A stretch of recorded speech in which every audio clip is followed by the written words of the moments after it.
क्या आप अपने बच्चों को मारते हैं? क्या आपको लगता है बच्चे मारने से ही ठीक होते हैं? क्या आप अपने बच्चों को मारने को लेके कंफ्यूज्ड है कि पिटाई करनी चाहिए या नहीं? क्या आप अपने जीवन साथी के साथ लड़ते हैं कि बच्चों को इतना मत मारिए? क्या आप कंफ्यूज्ड है कि मारना सही भी है कि नहीं?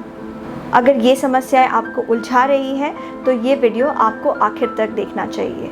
इस वीडियो से हम कोशिश करेंगे लोगों की आंखों को खोलने की, उन लोगों की भी जो ज़बरदस्ती अपनी आंखें बंद करके रखना चाहते हैं। नमस्कार, मैं मनोवैज्ञानिक मयूरिका दास विश्वास और स्वागत है आपका योर सर्वाइवल मॉडल में।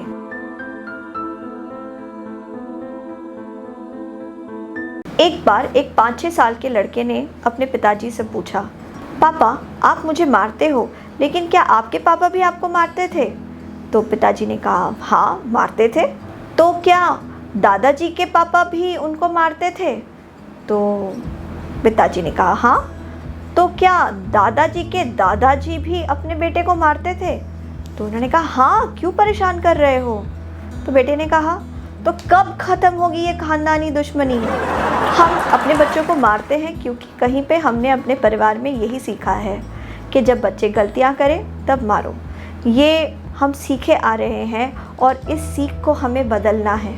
देखिए, ऐसी बहुत सारी चीज़ें हैं जो आपके दादा परदादा करते थे जो अब आप नहीं करते क्योंकि आज के समय के हिसाब से वो सही नहीं है।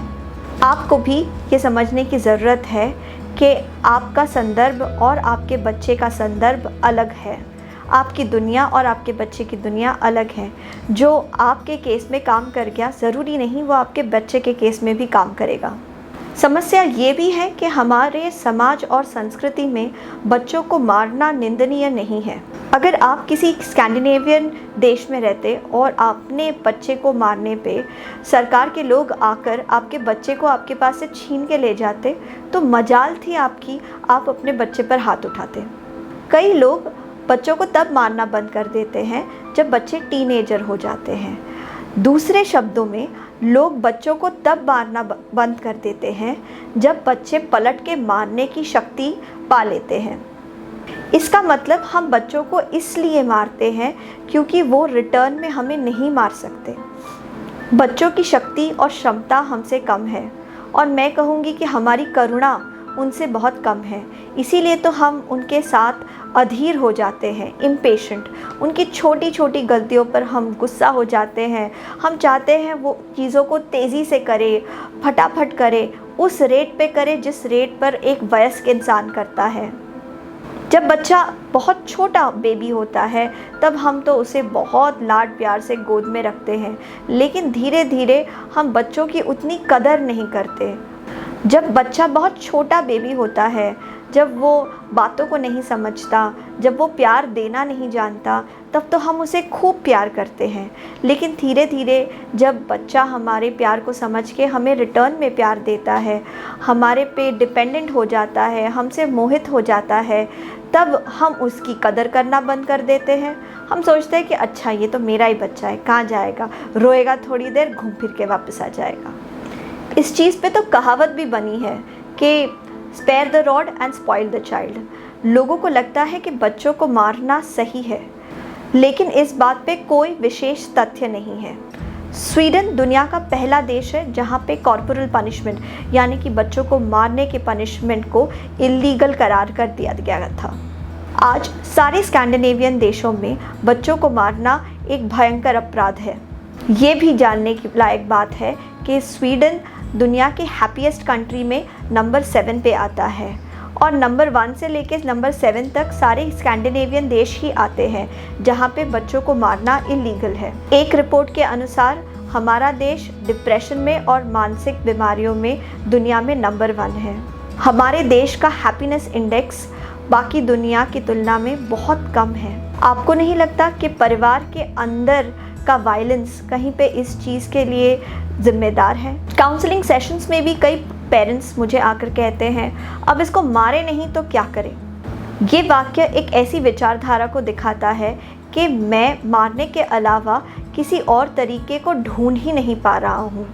दूसरे शब्दों में, असल में इंसान किसी दूसरे तरीके को ढूंढना चाहता ही नहीं है। बच्चों को मारने का मतलब है हम क्रिएटिव ऑप्शंस और धैर्य को आजमाना ही नहीं चाहते। दुनिया के जो दूसरे देश जहाँ पे बच्चों को मारना इलीगल है, वहाँ पे भी डिसिप्लिन बच्चों को बड़ा किया जाता है, और हमारा देश डिसिप्लिन में नंबर 1 नहीं है। जब मैंने एक बुद्धिमान 9 साल के व्यक्ति से पूछा कि आपको क्या लगता है माता पिता अपने बच्चों को क्यों मारते हैं, तब उस बुद्धिमान व्यक्ति ने मुझे कहा कि वो इसलिए क्योंकि वो कहीं और का गुस्सा कहीं और निकालते हैं। बच्चों को मारना आसान है ना? ऐसा कितने परिवारों में होता है जहाँ पे माँ अपने सास का गुस्सा अपने बच्चे पे निकालती है, पिता अपने ऑफिस का फ्रस्ट्रेशन बच्चों को चिल्लाकर उनको छोटी छोटी गलतियों पर मार के निकालते हैं। मैंने कई बार 80s और 90s की फ़िल्मों में देखा है कि परिवार में अगर कोई बुरी औरत होती है या कोई बुरा विलन होता है, बुरा बच्चा होता है, तो आखिरकार माता पिता उसे एक कस के झापड़ मारते हैं और वो समझदार हो जाता है। ज़रा देखिए हमारे नैरेटिव में ही कितनी गड़बड़ है। हमारी फिल्मों से, हमारी कहानियों से हम बार बार एक दूसरे को ये बताते हैं कि बच्चों को मारना ही सबसे सही तरीका है। अगर ये चीज़ को इतने सबकॉन्शियसली हमारे दिमाग में डाला गया है तो ऑब्वियस सी बात है कि जब गुस्सा आएगा तो हम फट से बच्चे को मारेंगे।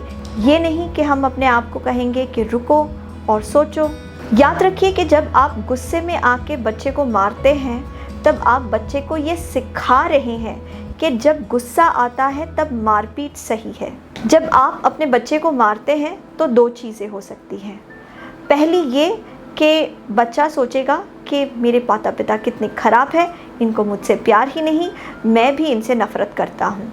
और दूसरा ये, बच्चा सोचेगा मेरे माता पिता मेरे लिए इतना कुछ करते हैं और अब वो मुझे मार रहे हैं तो मतलब मुझ में ही कोई कमी होगी, मैं ही किसी लायक नहीं हूँ, मैं ही अच्छा नहीं हूँ। दोनों ही कंडीशंस बहुत ख़तरनाक और बहुत बुरे हैं। एक बार किसी ने मुझे काउंसलिंग सेशन में ये भी कहा है कि अरे ये तो हमारे शास्त्रों में लिखा है, भागवत में भी लिखा है कि यशोदा मैया ने गुस्से के मारे कृष्ण भगवान को पेड़ से बांध दिया, तो यानी कि उन्होंने भी अपने माँ की मार खाई होगी, तो मारने में क्या बुराई है। गौर करने वाली बात यह है कि यशोदा माँ तो वो माँ है जो अपने बेटे के मुंह में पूरे ब्रह्मांड को देखती है। क्या आप भी अपने बच्चों को इतना ही महत्व देते हैं? अगर आपको ये वीडियो पसंद आया है तो इसे लाइक कीजिए, इसे शेयर कीजिए सबके साथ, क्योंकि घर में बच्चों के साथ वायलेंस एक ऐसी चीज़ है जो घर घर में होती है और इस बात के ऊपर लोग चिंतित भी नहीं हैं, जबकि ये एक बहुत बड़ी समस्या है। हमारे चैनल को सब्सक्राइब कीजिए, क्योंकि आने वाले समय में मैं एक ऐसा भी वीडियो बनाऊंगी कि आप अपने आप को बच्चों को मारने से कैसे रोक सकते हैं। आपके मूल्यवान समय के लिए धन्यवाद।